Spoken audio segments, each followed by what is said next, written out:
Good morning, everyone. It is an extremely cold day here today.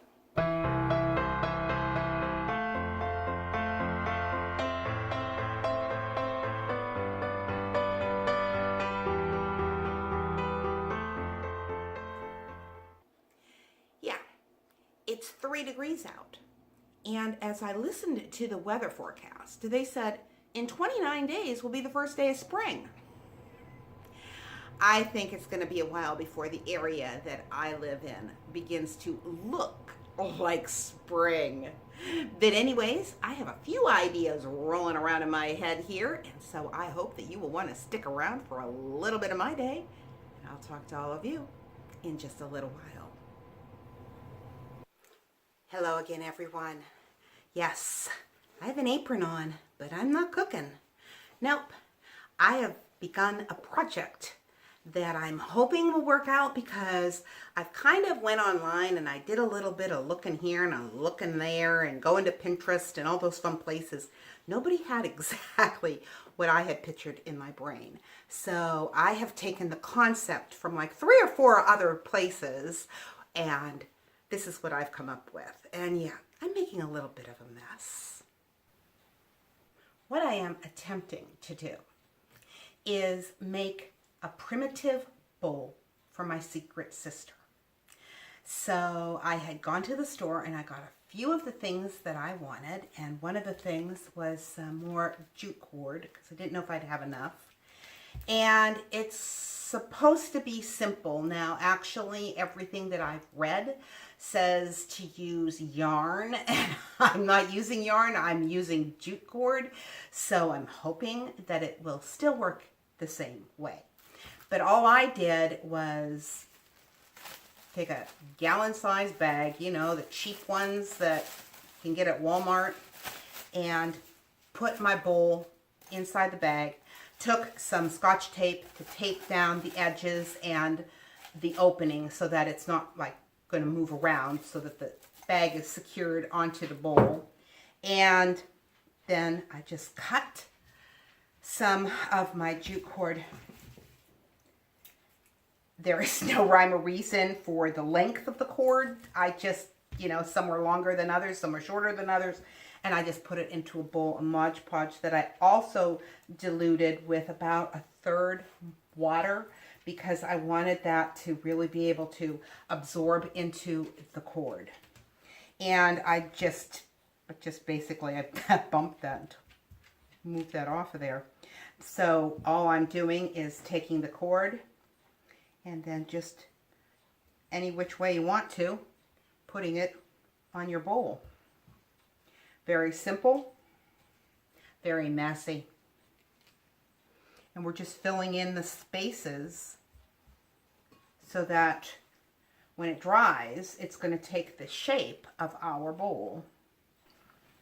But I also wanted to show you something that I bought, some craft materials that I bought, because I have an upcoming project that I think is really going to be cute. And this is also for my secret sister.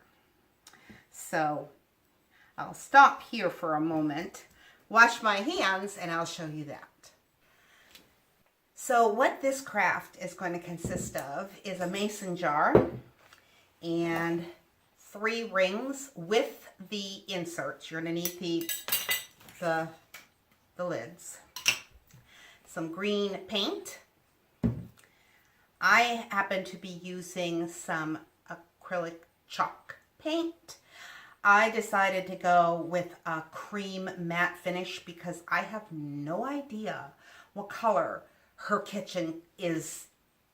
So I just thought, well, cream is going to be a really, you know, neutral color that will go with just about anything. Because what we're going to do with this is we're going to paint this. But anyways, I have a yard of brown cotton, and then I picked 2 different patterns. I would have liked to have picked 3, but I just couldn't find anything that really, you know, stood out like these did. But this one here is just a very nice plaid. And what I like about this is not only the color, because it's perfect for primitive, but it is the same on both sides. So with what I'm going to do, that is going to make it a lot easier, at least for this one, because this particular material is not the same on both sides. But I just thought that it went so well together. And then I bought myself some Spanish moss and some dowel rods and some pretty burlap ribbon with some lace on it. So I am not going to tell you any more about this particular project until we go to make it. But I am excited because I think that this is probably going to be something that my secret sister will really like. So anyways, I'm going to put this stuff out of the way of this Mod Podge that tends to want to just kind of splash all over the place. And yeah. Oh, I forgot to tell you. Look what I found. Yeah, a dough scraper. Found this at Walmart. It doesn't even say it's a dough scraper, believe it or not. It says it's a bash and chop. Yeah. Use as a scraper for cleaning work surfaces and for cutting boards, but it also says to measure, cut through dough, and scrape your dough. So that was good. Don't know why they just didn't call it a dough scraper. But anyway, they're called a bash and chop. Strange name. But that was good. So anyways, I'm going to get back to this. And yeah, I'll talk to all of you in just a little while. I thought I would bring you back and show you how my bowl turned out. And here it is. It is still a little tacky, and there's some little bits of like white that you can see where it's not quite finished hardening. But what I ended up doing was putting it in the oven at a 250 degrees for about an hour and a half. And then I took it off of the bowl and just pulled the plastic bag away, and this is what I had. Now I did go around and I did trim with scissors the edge of the bowl so that it was all nice and even, well, within reason anyways. So I think that it turned out really nice. I'm not really sure what I'm going to put in it yet for her, but yeah, I'm sure I'll come up with something, and I will talk to you in just a little while.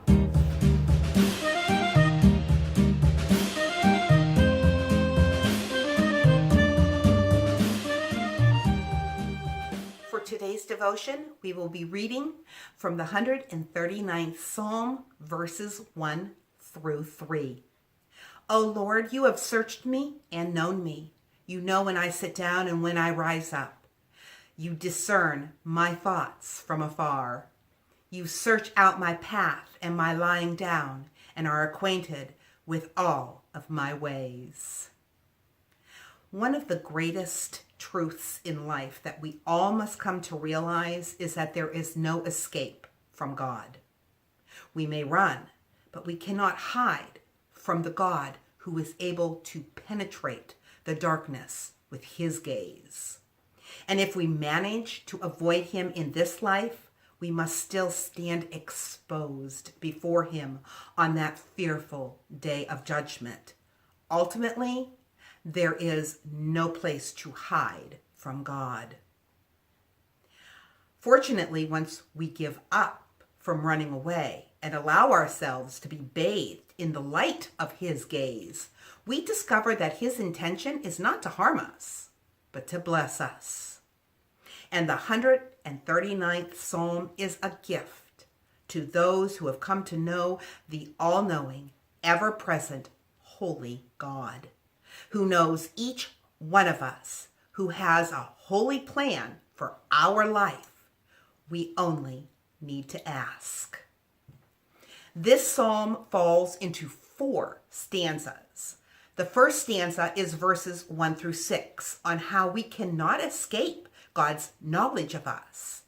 These opening verses reveal how thorough God's watch care is over our life. And I use the term watch care because he is watching, but it's not a disinterested observation. It's careful attention. So much so that he takes note of even the incidental things, like our sitting down and our getting up. He so thoroughly watches over us that he sees our thoughts even before they arrive in our mind. He watches over the beginning and the end of our day. He is acquainted with the uniqueness of our personalities, and he sees how our past experiences affect our present life. He is familiar with all of our ambitions and fears and our hopes and dreams. The second stanza is verses 7 through 12, is on how we can't escape God's presence. Where can we run?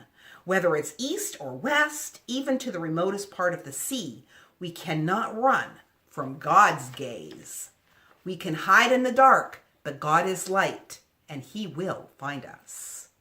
Since God is everywhere, we can't get away from him.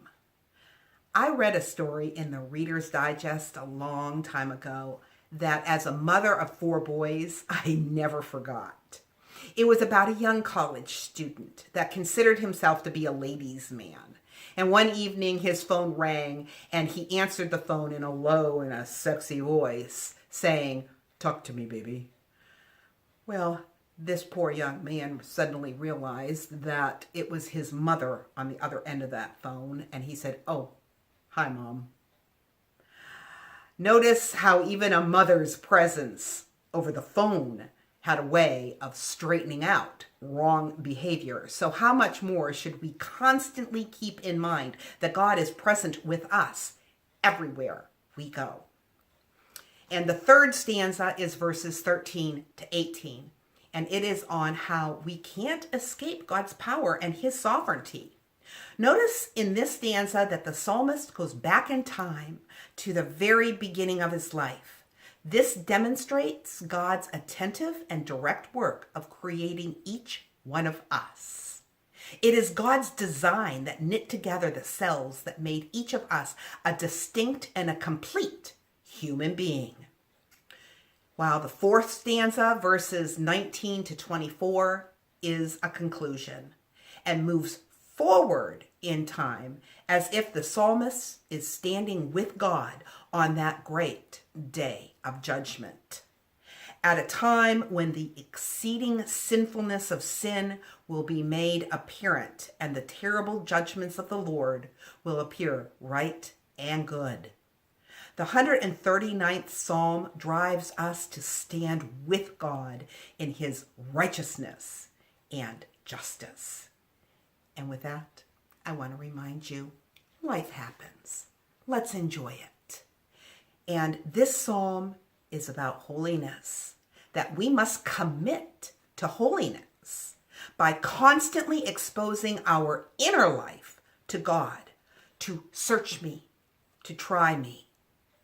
We are to invite God to shine his pure light into the inner recesses of our thought life, where all sin originates. If you want to be holy, not just outwardly where you can fake it, but inwardly, you must constantly confront your thought life with God's word. God bless, and I will talk to you tomorrow.